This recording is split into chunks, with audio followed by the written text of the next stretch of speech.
na sila Ayan. nagsumba na sila. Dito ba tayo sasakay? Yes po. Sa Paseo de Mar? Yes, from Paseo going to Santa Cruz Island. Mm. Takes about 10 to 15 minutes. Okay. So, nasa 4 kilometers lang po yung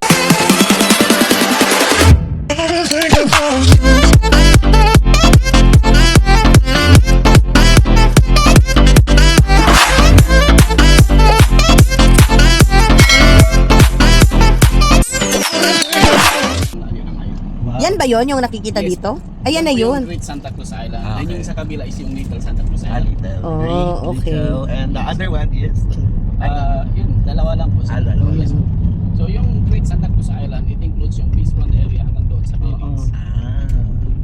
Santa Cruz Island. Okay. So dito saan ba? Oh. Cafe Zambo. Cafes. Yan na ba yung mga kasama natin? Ako, naghihintay na sila. So, ito yung mga rates nila. Pag DIY kayo, Paseo del Mar to Beachfront. So, ito pala. Ito yung mga rates. Pero, kailangan nyo makipag-ugnayan muna sa tourism office ng Zamboanga kasi wala silang walk-in. You have to reserve your tour muna. Kung hindi kayo dadaan sa travel and tour agency. So, merong orientation bago pumunta sa Santa Cruz Island. So, bawal din yung mga plastic. Kasama yung taong plastic, bawal doon. So, ganyan pala yung sasakyan. Wala siyang parang katig. Ayun. Uwi na doon. Shot muna tayo magana. Tignan mo. Sabi ko sa iyo, kasya nga eh. Tignan mo. Pumapayat na si ma'am. Huwag pa nga. Huwag pa nga, G. Grabe ka sa akin, G. Kailangan naka-live test. Hindi po yan. Okay po na. Yung ulo natin po, ikat na po. Opo po. I-assist si Mayora. I-assist si Mayora. Okay. Ma'am, maiwan kayo, ma'am.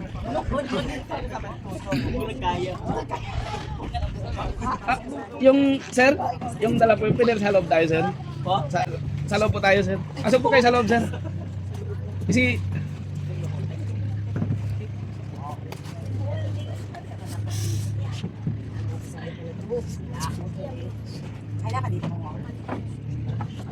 ma'am, upo po tayo, ma'am. Seatbelt na po. Sabay na lang sir. Sa Santa Cruz. Dalawa na sa likod. Si Steph from Tours of Buanga.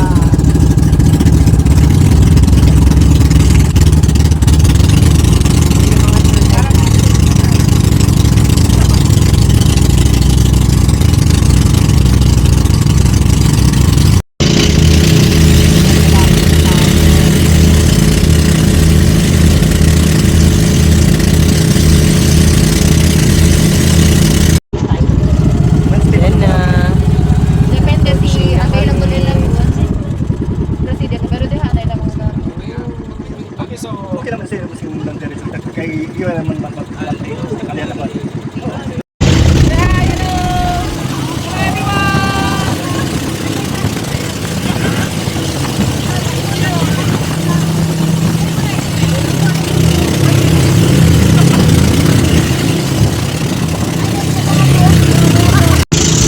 Papunta kami sa Lagoon. Ito yung pinabaybay namin ngayon.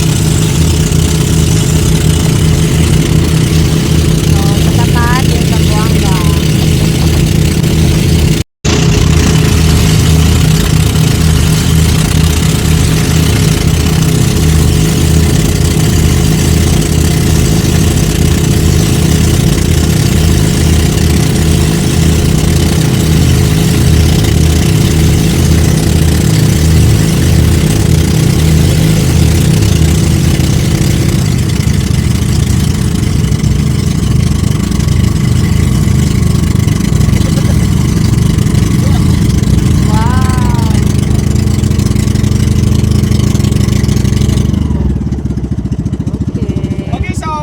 andito na tayo sa community or village ni Great Santa Cruz Island. Okay, so for now, you also need to go down there to take picture, para mag-transfer sa mga maliliit na bangka kasi motorized boat is not allowed to go inside.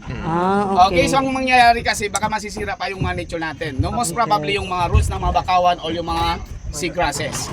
Okay, so again, sa mga sinurte sa height dyan, dahan-dahan tayo dito kasi yung iba may certificate na dito, sir, no? Ito kasi yung disadvantage ng matangkad. Okay? So let's go.